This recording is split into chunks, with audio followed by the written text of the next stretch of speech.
ಪುರಾಣ ಪ್ರಸಿದ್ಧ ಕರಿಕಾನ ಪರಮೇಶ್ವರಿ ದೇವಸ್ಥಾನದಲ್ಲಿ ನವರಾತ್ರಿ ಉತ್ಸವ ಅತ್ಯಂತ ಸಂಭ್ರಮದಿಂದ ನಡೆಯುತ್ತಿದೆ. ಅಪಾರ ಸಂಖ್ಯೆಯ ಭಕ್ತರು ಆಗಮಿಸಿ ದೇವಿಯ ದರ್ಶನ ಪಡೆದು ಪುನೀತರಾಗುತ್ತಿದ್ದಾರೆ.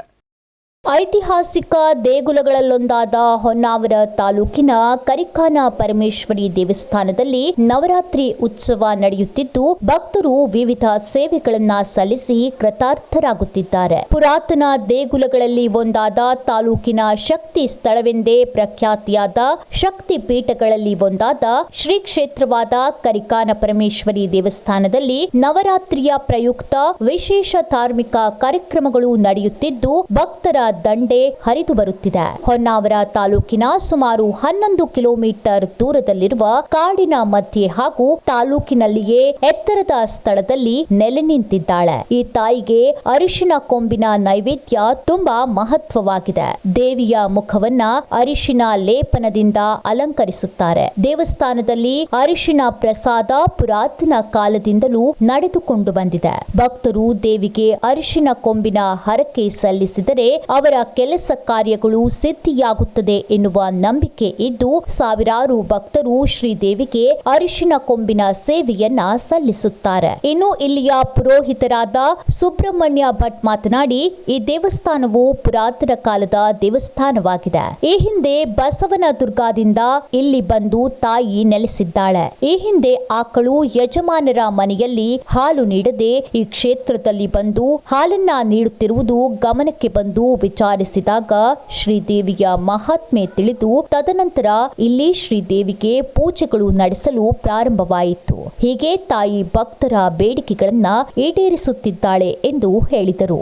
ಈ ಕ್ಷೇತ್ರ ಬಹಳ ಪುರಾತನ ಕಾಲದಿಂದ ಇಲ್ಲಿ ಇದೆ ಎನ್ನುವಂತಹದ್ದನ್ನ ನಮ್ಮ ಹಿರಿಯರೆಲ್ಲ ಹೇಳ್ತಾ ಬಂದಿದ್ದಾರೆ. ಸಾಮಾನ್ಯ 700 ವರ್ಷಗಳ ಹಿಂದೆ ಬಸವರಾಜ ದುರ್ಗದಿಂದ ಇಲ್ಲಿ ಬಂದು ಉದ್ಭವ ಆದಳು ಎನ್ನುವಂತಹದ್ದನ್ನು ಎಲ್ಲರೂ ಹೇಳ್ತಾ ಬಂದಿದ್ದು.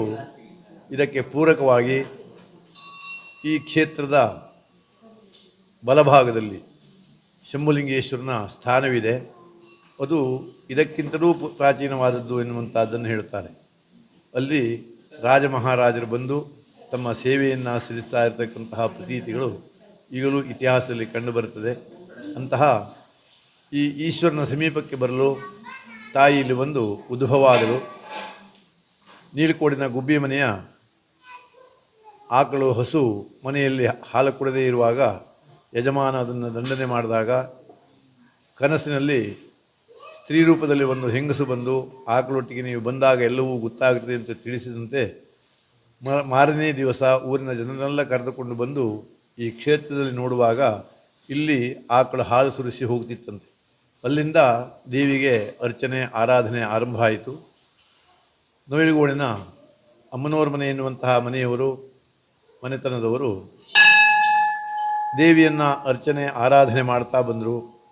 ತ್ರಿಕಾಲದಲ್ಲಿ ಪೂಜೆ ಆಗಬೇಕು. ಬೆಳಗಿನ ಹೊತ್ತಿನಲ್ಲಿ ದೇವಿಗೆ ಅನ್ನ ಮತ್ತು ಹಾಲಿನ ನೈವೇದ್ಯ ಆಗಬೇಕು. ಮಧ್ಯಾಹ್ನದಲ್ಲಿ ಅನ್ನ ಹಾಲು ಹಣ್ಣುಕಾಯಿ ಎಲ್ಲ ನೈವೇದ್ಯ ಆಗಬೇಕು. ಸಾಯಂಕಾಲದಲ್ಲಿ ಉಪಹಾರದ ನೈವೇದ್ಯ ದೇವಿಗೆ ಆಗಬೇಕು. ಉದ್ದಿನ ದೋಸೆ ಮತ್ತು ಹಾಲನ್ನು ದೇವಿಗೆ ನೈವೇದ್ಯ ಮಾಡ್ತೇವೆ. ಇದು ಸಾಯಂಕಾಲದಲ್ಲಿ ನಡೀಬೇಕು. ಹೀಗೆ 3 ಹೊತ್ತು ಪೂಜೆಯನ್ನು ಅಲ್ಲಿಂದ ಆರಂಭಿಸಿಕೊಂಡು ಬಂದರು. ಆಮೇಲೆ ಅವರ ಕಾಲಾನಂತರದಲ್ಲಿ ನನ್ನ ವಿದ್ಯಾಗುರುಗಳಾದ ವಿಶ್ವೇಶ್ವರ ಭಟ್ರು ಸೇವಾ ಕೈಂಕರ್ಯವನ್ನು ಆರಂಭ ಮಾಡಿದರು. ಅದಕ್ಕಿಂತ ಪೂರ್ವದಲ್ಲಿ ಭಗವಾನ್ ಸದ್ಗುರು ಶ್ರೀಧರ ಸ್ವಾಮಿಗಳು ಈ ಕ್ಷೇತ್ರಕ್ಕೆ ಬಂದು ದೇವರ ಗರ್ಭಗುಡಿಯನ್ನು ನವೀಕರಿಸಿ ದೇವಸ್ಥಾನದಲ್ಲಿ ಅವರ ತಪಸ್ಸನ್ನು ಧಾರೆ ಎರೆದು ದೇವಿಗೆ ಇನ್ನೂ ಹೆಚ್ಚಿನದಾಗಿರ್ತಕ್ಕಂತಹ ಶಕ್ತಿ ಬರುವಂತೆ ಅವರು ಪ್ರಾರ್ಥಿಸಿದರು. ಅಲ್ಲಿಂದ ಕ್ಷೇತ್ರದ ಅಭಿವೃದ್ಧಿಯೂ ಸಹ ಆಗ್ತಾ ಬಂತು.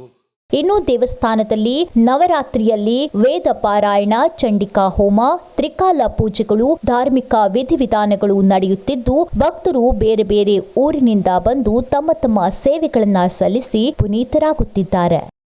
ವಿಸ್ಮಯ ನ್ಯೂಸ್, ವಿವೇಕ್ ಶೇಟ್, ಹೊನ್ನಾವರ.